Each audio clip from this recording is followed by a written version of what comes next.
Hello there, cultural champions. Welcome back to Mrs. Edmunds' Cultural Corner. I'm your host, Jebeh Edmunds, and today we are unpacking the power of storytelling in multicultural education, why it's non-negotiable to find authentic stories, how to build them into your daily lessons, and even a special reflection activity that I know will be powerful in your classroom. Storytelling is the heartbeat of culture.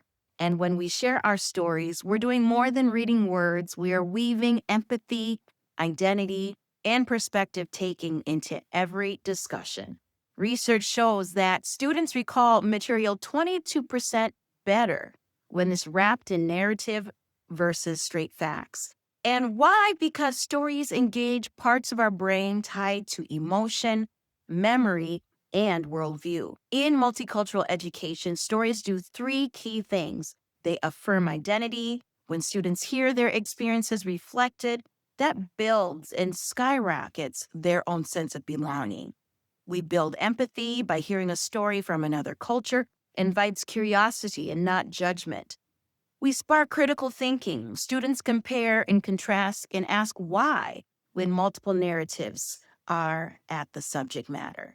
I'll never forget the time when one of my students loved the folk tales of Anansi the spider. That single moment shifted the energy in the room, and that's why we do this work. But where do you find these stories? It's not enough to Google diverse picture books or pick the first thing that pops up. Authenticity really does matter. I want you to find own voices literature, authors writing from their own lived experiences. And then I want you to help with getting community voices infused in your classroom. Invite a parent, a neighbor, or a local leader to share an oral history narrative.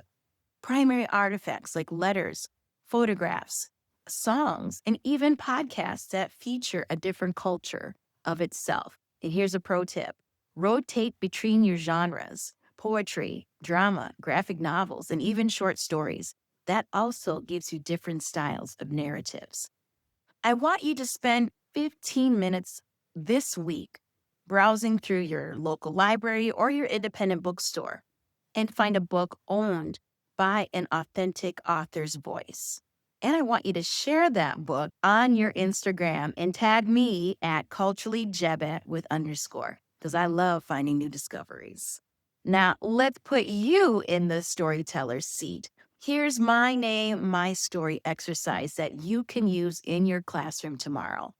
First things first, I want you to model as the educator. Share who named you, what your name means, and a memory attached to your name. I'll do that with you. But then you're going to have your students pair up, and they're going to have 3 minutes to share their own personal narratives of who named them and where they got their name from and a memory tied to their name. And then you're going to have a whole group reflection to talk about what surprised you the most with this lesson. I'll go first. My name is Jebeh, and it comes from my Liberian family. They hail from the Vai cultural group, and my name, Jebeh, means lots of love.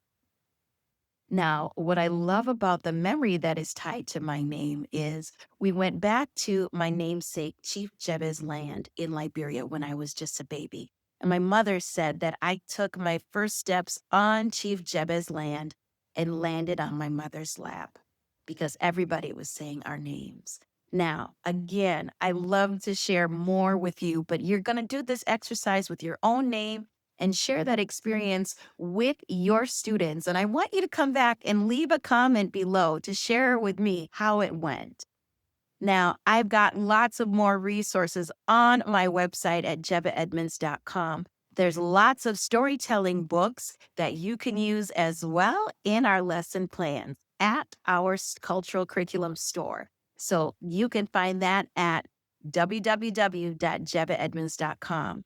Each lesson comes with lots of resources, graphic organizers, and you got reflection stories that are plug and play, even if you have a substitute teacher.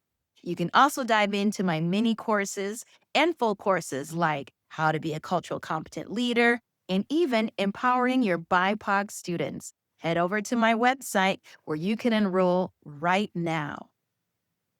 is perfect for your personal and professional development. So let's recap our action plan, shall we? You're going to run your exercise with your class, my name and my story. You're going to find one of those sharers who would like to share with the entire class, or maybe a silent learner who wants to give you a little post-it note to share what they learned. And then when you're done, I want you to head over to my website and download our lesson plan. And for your own professional development, head over to my mini course and get started. Like I said before, these are quick, easy, and they are right on demand. Plus, every course comes with a certificate of completion and cue in the bragging rights. So you'll find all of the details right on my website and secure that enrollment spot. Thank you so much again for joining me on this journey into the power of storytelling. And if you love this episode, please leave a review, share it with a colleague, and tag me on social. Keep uplifting every learner's voice because their stories are the curriculum. See you next time on Mrs. Edmunds' Cultural Corner.